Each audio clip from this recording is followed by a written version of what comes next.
when autonomous vehicles were first talked about, I was sort of faster, quicker, let's get it done. There's nothing I like more than driving. There's nothing I hate worse than driving. Depending on where it is and what it is. I kind of like the predictions now have changed a little bit from, I think a few years ago, yeah, they're going to have self-driving vehicles by 2020. Maybe not. And my question always is the thoughts about level 3 vehicle autonomy. I was at an event a couple weeks ago, and there were folks from Mercedes, and they said something about, I wondered about when you would have to take over. And they said, well, you'd be notified when you have to take over. For instance, a construction project a half a mile down the road, you'll be notified you have to take over. I said, what happens about when the deer runs out in front of the road, in front of the car? And they said, oh no, the car will be able to handle that. And I kind of said, really? I haven't experienced that with ADAS system that worked that well yet. And they were pretty confident in the new S-Class that was going to be the case. Level 3 vehicle autonomy, and anybody here can take it. Is it something that manufacturers should kind of just jump over at this point? Or is it something that still has a place? The idea of having to drive or having to pay attention or let the car drive until it can't anymore. I have to jump in. And I saw Jim McPherson right there. We were talking the other day, he has a Tesla Model S. And he let the car drive most of the way to our monthly NEMPA meeting. And he said he was the most focused he'd ever been while he's been behind the wheel because he was worried about having to jump in and take over. Thoughts on that from anybody? Can I maybe start that off Sure. as an SAE guy to sort of level set? So the first thing I'll say is... By the way, one of the best things I learned today, what the J stands for. Anything I can do for you. Anything I can do for you. But just to level set. So we created that standard, actually the industry created that standard in our group. And it's really, truly a taxonomy, and okay, what does that mean, Tim? Well, to me, it's a spectrum of what that technology can give us. So the stops along the way were just discrete points. It actually came from a German construct that was BAST, something like that. But I think the idea that we have is that gives you the whole playing field.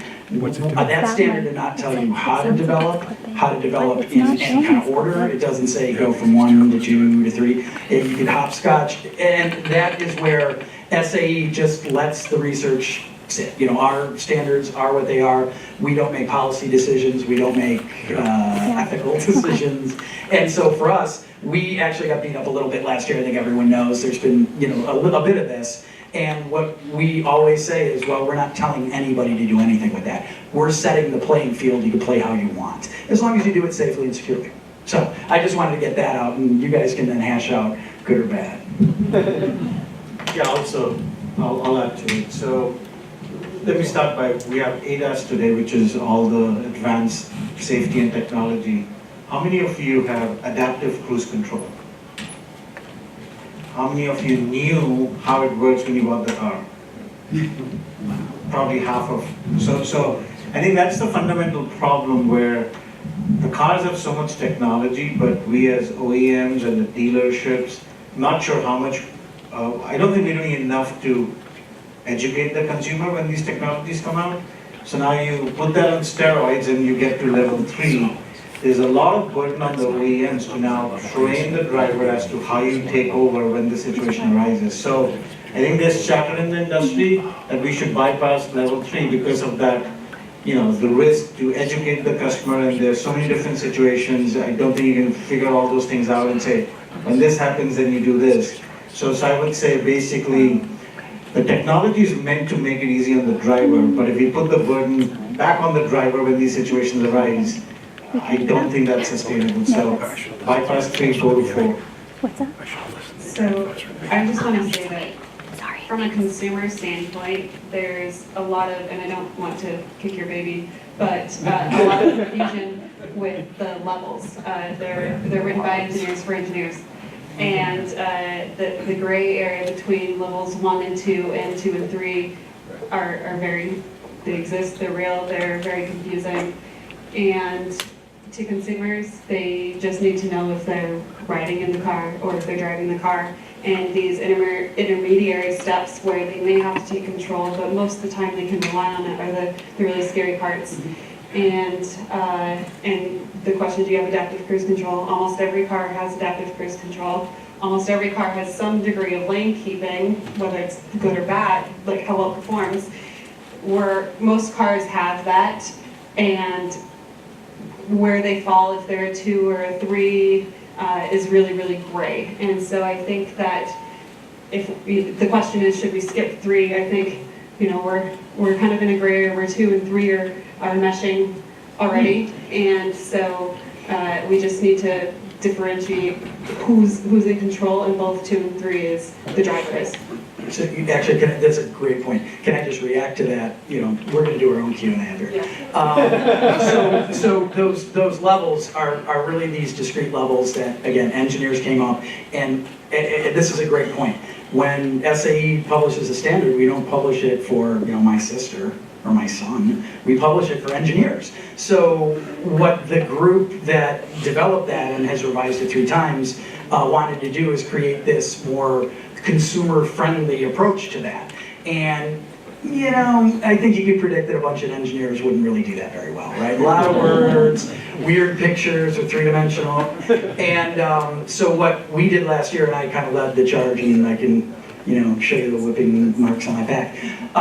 We tried to simplify as much as we can. My marketing and communications got involved. And in the end, I'd like it to be simpler, but I think it was December 6th of last year, we published a more simplified version with a couple of different colors, and there were really 2 binaries that we got into it.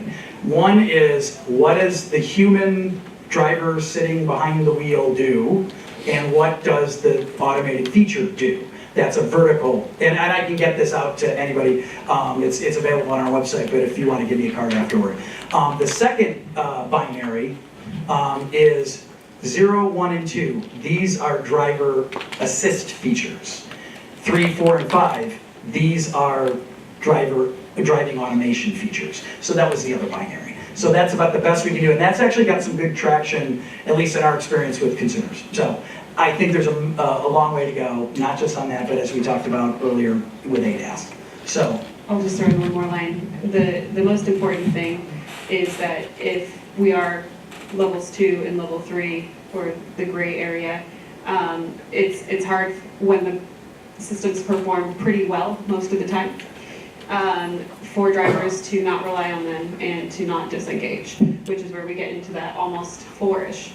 And so instead of skipping level 3, because that's a confusing thing, we should really be designing to make sure that if we're on the level 2-ish, 3-ish, that the drivers are still remaining attentive. Driver monitoring, all of those types of things are the most important thing. Great. Well, why don't we open it up to some questions? I just have to go back. Did you use the term "kick the baby" earlier?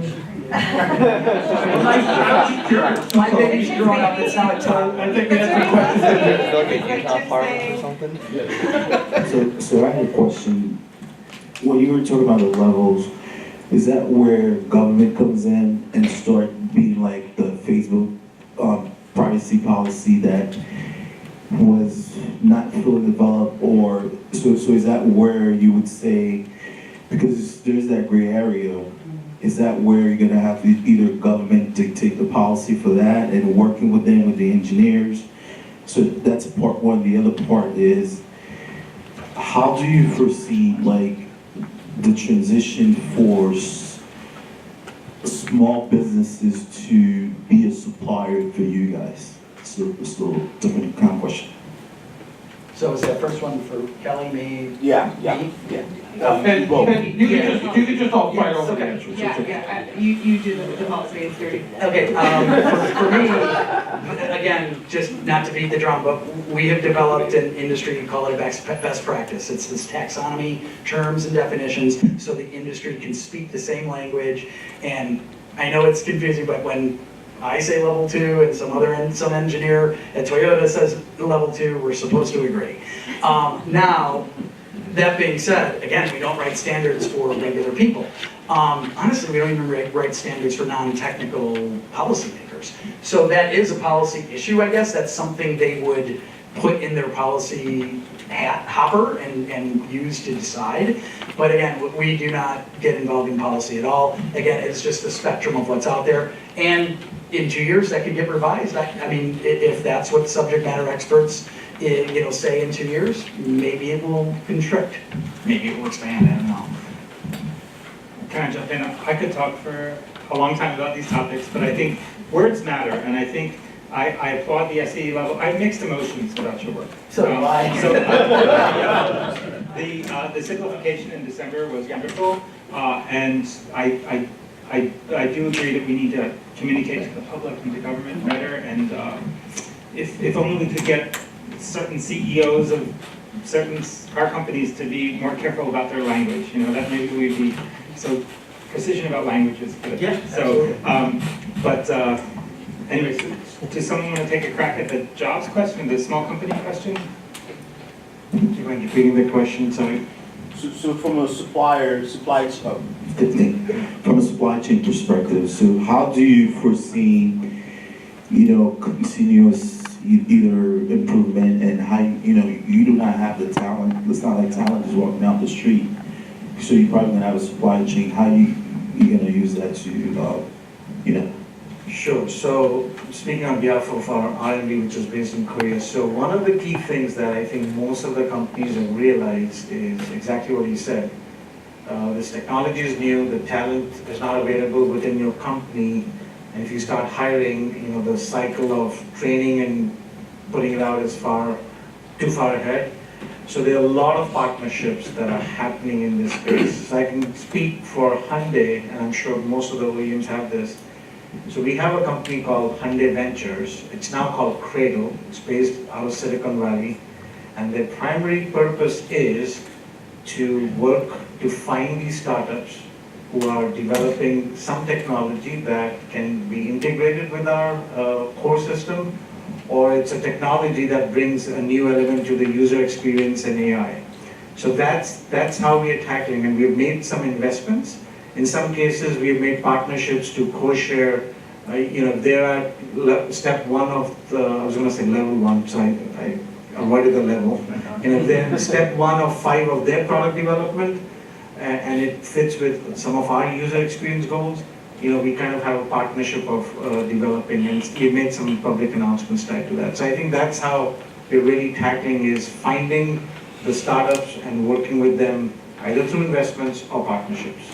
Can I just add to that briefly? So Toyota, I applaud that, and TRI has something called Toyota AI Ventures, and really there's an emerging ecosystem of small startups, and so the fact that my hypothesis is that it's going to take a lot longer, then you have this opportunity for the sort of free market to do its thing and have hundreds of these experiments and different. So I think that there is a place for small business. I believe.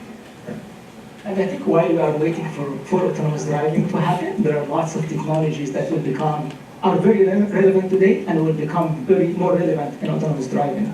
And as we think about this autonomy level and the idea of the need to hand over between me and the car, or who drives, there is a big burden on the infotainment system in the car in terms of, for me as a driver, the most freaking experience when I was in one of this car and I didn't know how the car thinks or what it's doing, and communicating to me that how the car is thinking, that's very important.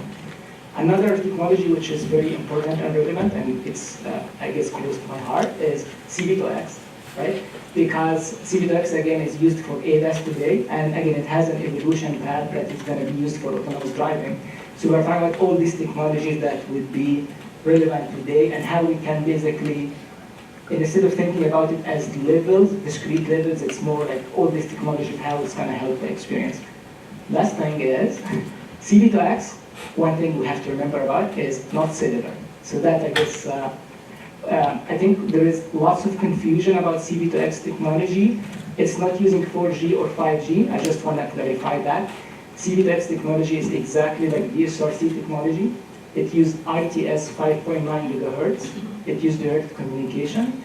So it's using even like from SEE standard standpoint, it's using all the upper layer stacks of DSRC. So we are leveraging all the investment from the car industry into developing basically from a security privacy standpoint. What we are doing is just changing the radio itself, but it works in the same spectrum, it has everything. And Qualcomm actually has both solutions. We have DSRC and we have CV2X. The reason we promote CV2X a little bit more just because of superiority of the technology. So I'll just follow that up if I can. Yeah, I could do a 5-hour presentation on DSRC and CVDEX and not cover anything. So that's an important distinction. One of the differences, though, is that the dedicated DSRC spectrum that was dedicated by the government ensures that there will be open, free access to all consumers equally. So we have to be the voice of the consumer who can't really digest this technology. And so our concern is largely that going with some of these alternatives instead of DSRC has the potential to require a subscription or some sort of a paid package to access these things that we deem as very critical safety messages. No, that's a very valid concern. Actually, so from a standard standpoint, the CV2X actually is being developed with SEE and ITS because we have to do all the higher layers. But the radio technology itself is developed in a standard called 3GPP. One of the main requirements we all made on the standard is the technology has to work without a SIM card. So basically, the technology doesn't require subscription, and the technology works on the ITS 5. The same dedicated spectrum band. And now actually there is a petition to the US government to have this CV2X also work on the same ITS band.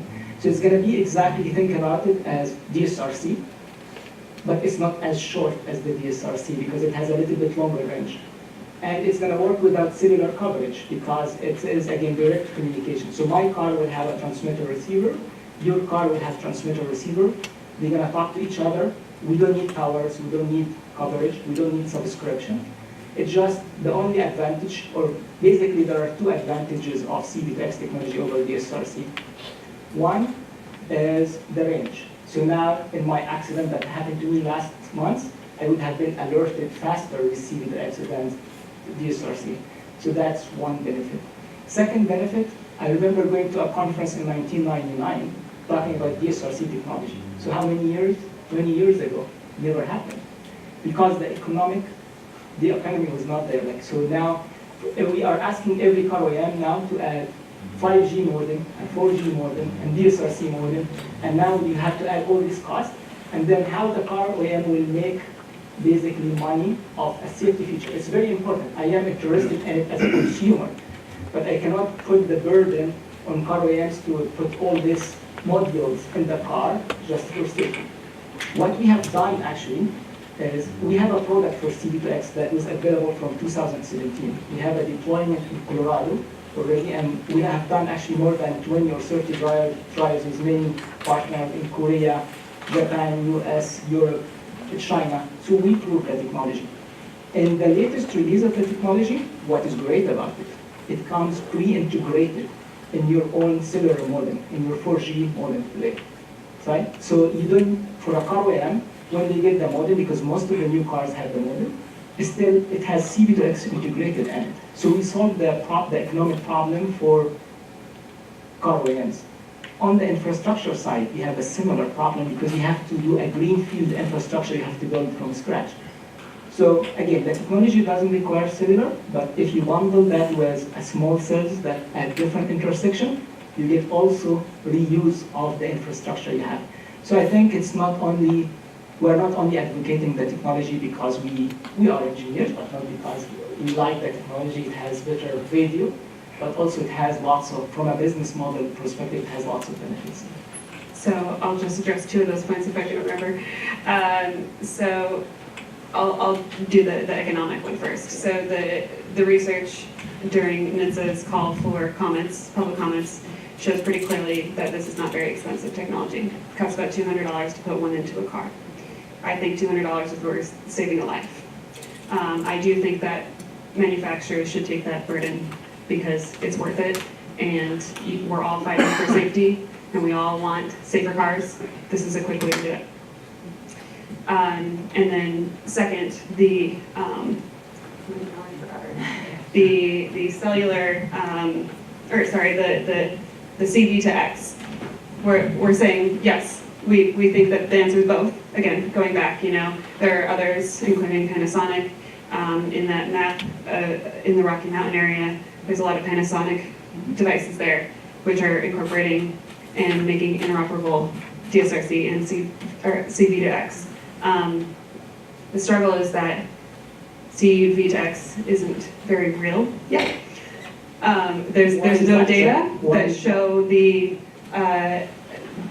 speeds, the latency, the accuracy of the messages, and so I am excited for all of these promises that we're being told about the potential for the cellular and the combination of the two, but I haven't seen any real-world data.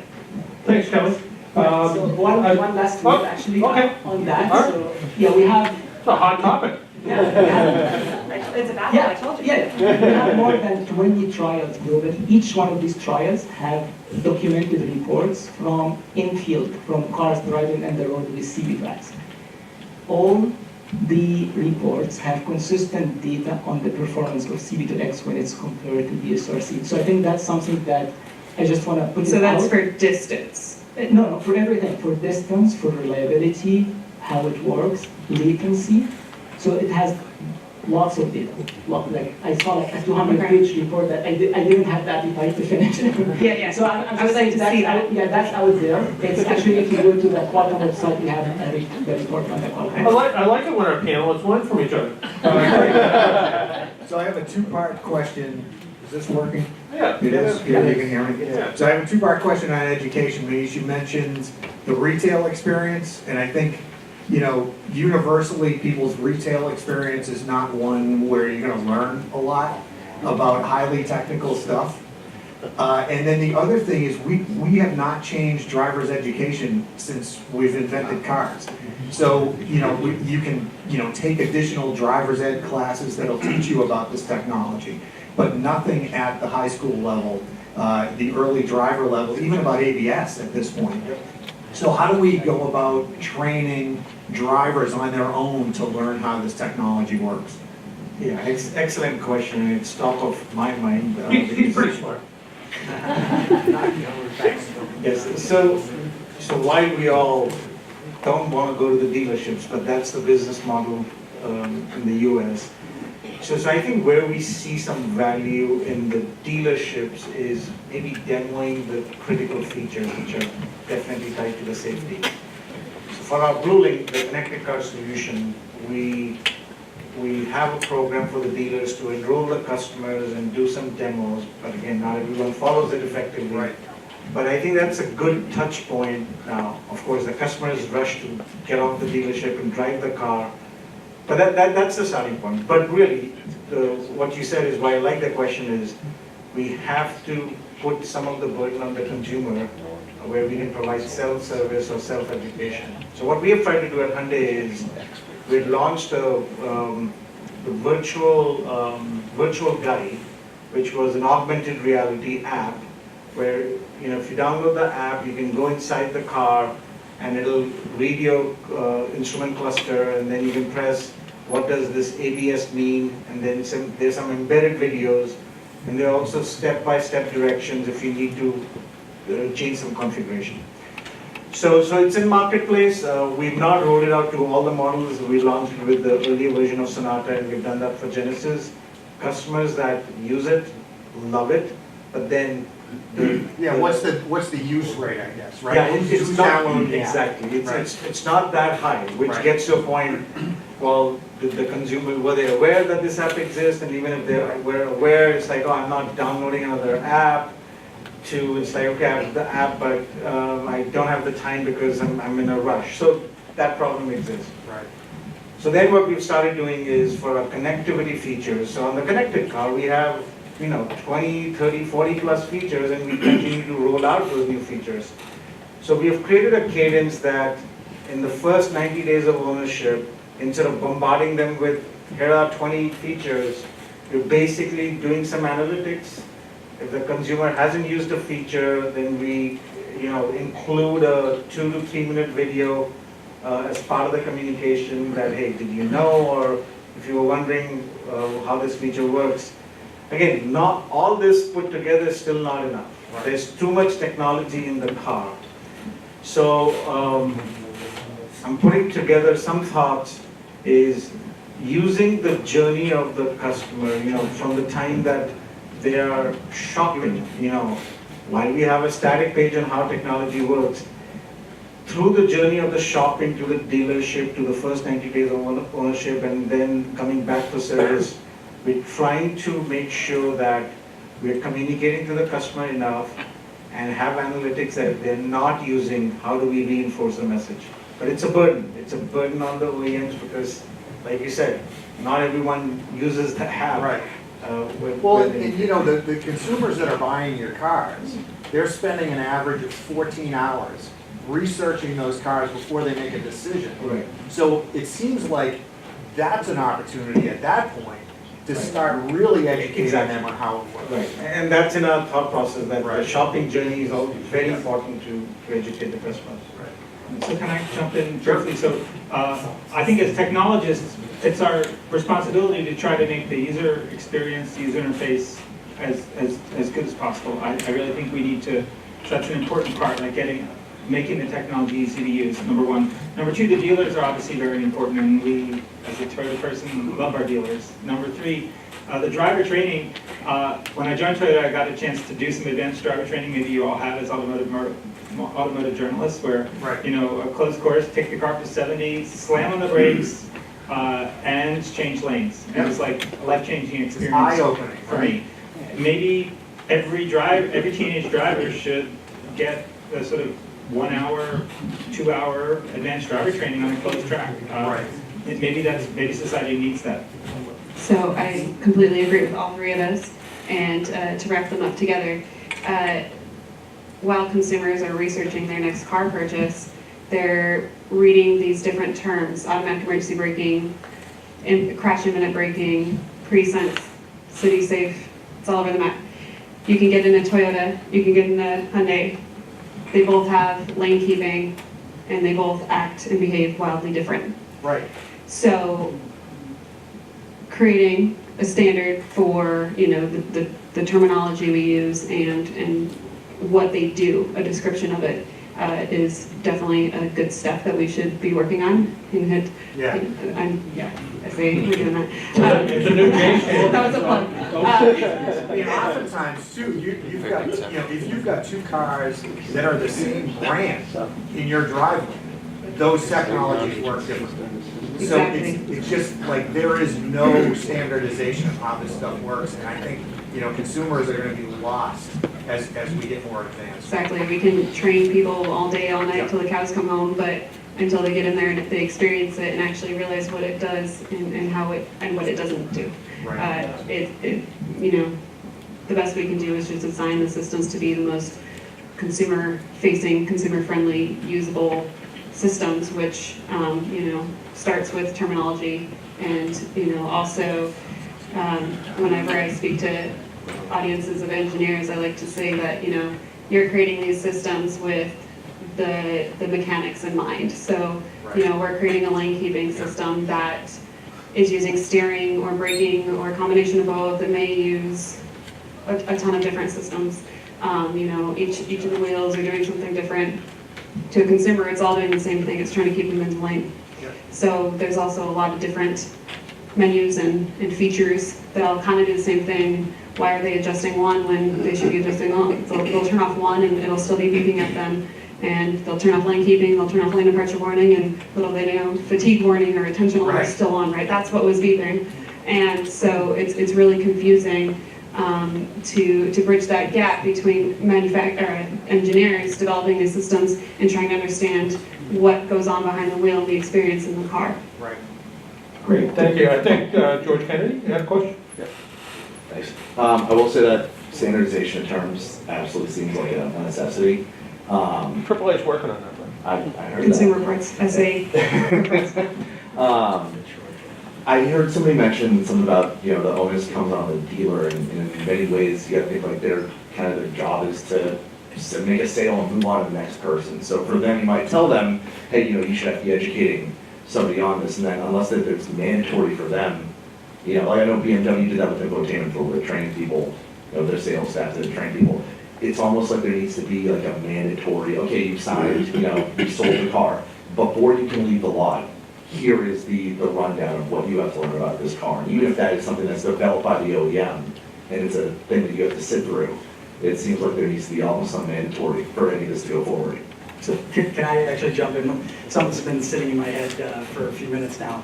But I think this might be a job for behavioral economics, right? You gotta find the moment, and in my meager understanding, you gotta find the moment, you gotta use that moment to get that person to get that information they need. So one of the questions that cropped up in my mind is, when you were describing your approach, is that opt-in or is that opt-out? Because it's a lot better if it's opt-out.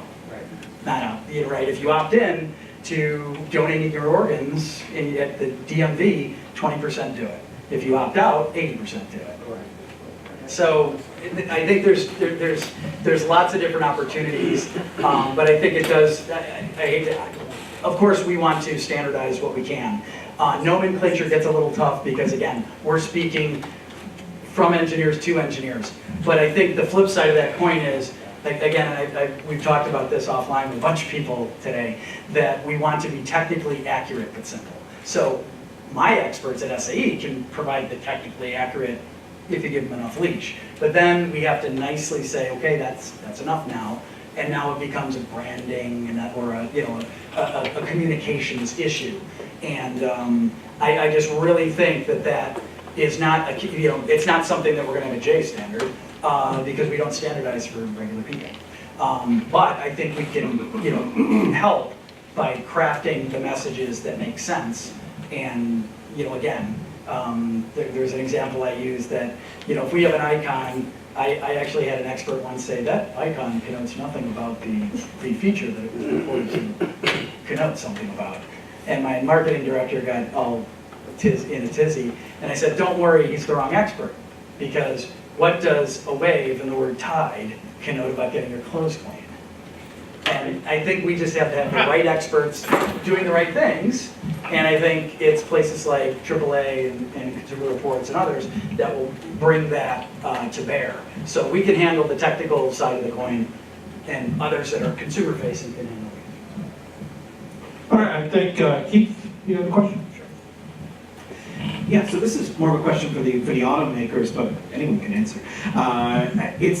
I don't know if it had something to do with the Uber crash about a year ago, or if it had to do with people kind of seeing the first crop of autonomous vehicles or experiencing ADAS, or just infotainment getting market penetration like it hasn't had before. But it feels like something's changed in the past maybe year or so as far as consumer response to technology. And especially with some of that bleeding edge technology around autonomy, where people are realizing it's not just around the corner. I'm still going to be driving for a long time, and we're going to have to make the best of it. I'd just like to hear sort of your opinions on it. Has something changed? This feels different than the same conference 5 years ago, 3 years ago. And what is it, and what are your thoughts? I'm not a car maker, but I can take a stab at it. I guess I agree on the second part of your observation, not the first part. I think people's interest in the technology is on the rise. And even, I was just mentioning my personal experience before I would buy the car for the engine, for the torque and all these things. Now when I go to buy a car, I'd like to see what's inside the car from the technology. Does it have Google, Apple CarPlay? Does it have Android Auto? Does it have all the safety features? So that's basically, is it changing? And there are lots of studies, and I guess Kelly can add to that, showing how millennials and even Gen Z, they actually look at the technology first in the car, and then they look at all the other aspects of the car that our generation used to look at. Yeah. So that's, I think, but the problem, I guess, we had lots of emphasis in the press around autonomous driving, that everyone thought all the advancement that's happening in automotive is only for autonomous driving, but there are lots of other examples when it comes to technology advancement here.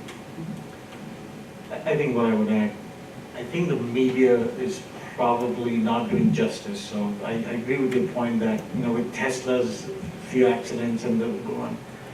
So consumers are hearing more negative news instead of the positive news that we were hearing 3 years ago. So that's probably changing some of the consumer sentiment. I think the crux of the matter is, which we heard in the Ford presentation, are we really ready from an infrastructure perspective to even support autonomous, right? It's still done in the areas where the mapping has been done. So I think the scale is probably not there, which consumers are like, I thought it'll be ready, but not, so it's probably taking away from some of the consumer interest. But I can tell you from an OEM perspective, just speaking for Hyundai, there's still a lot of efforts going on in producing the level 4. There are a lot of projects, there's a lot of testing going on. We haven't lost faith in the technology, we still have the plans that we had laid out a few years ago. So there's no change per se. I think it's just the consumer sentiment based on the negativity, as well as is the infrastructure really ready. Okay, thank you. I think we have one more question. Oh, we'll have to save those questions for a little later. We have one more question from Rick DeMays over here. And you're the question between us and cocktails. But, we heard a lot today about the benefits of connected vehicles in terms of safety, traffic flow, environmental concerns, emissions, fuel savings, and so on. But obviously those technologies are coming, but once they come in, they're not going to be effective because most of the cars on the road won't have them. So what do you see as, say, the tipping point? How long before those are introduced until we reap the benefits? Do we have to have 20% of the cars on the road with that? 30, 50%? How do you see that? Yeah, so I think there are two kinds of connectivity. The connectivity that we have today in many cars, which is connectivity to the cloud, cellular, that started to get decent penetration, so I think we'll see these benefits later. It becomes tricky when we think about the V2X technology, C-V2X or VSRC the same, because that requires basically a network effect. You need all the cars to have them. The good thing, actually, we just published a study showing how you can benefit from V2X even if you don't have 100% deployment. So we have some studies showing at 30 or 40%, you can start getting some of the benefits that Kelly mentioned in the beginning in terms of more efficient driving, safer driving, how actually cars, there are some models, how cars can, between the camera and other sensor in the car, coordinate with each other and showing, okay, maybe there is a V2X car, or a car over there that doesn't have V2X, but I see it with my camera, so I can alert everyone. So there's lots of innovation to deal with that. But to your point, that will take some time. I think the technology is ready, whether it's C-V2X or VSRC, that's the good thing. And there are commitments now from car OEMs, like say Ford, again, they said China 2021, US 2022, all the cars will have C-V2X. So we're going to start to see this technology trickling in. Can I make a sort of closing comment, partial answer in terms of, I think the how do we get there from here question is an important question in terms of the penetration. Do you folks know of Amara's Law? Has anyone heard of Amara's Law? He was a Silicon Valley technologist, and he said we tend to overestimate the impact of a technology in the short term and underestimate the impact in the long term. And that's where I think we are with connected and automated vehicles. Nice.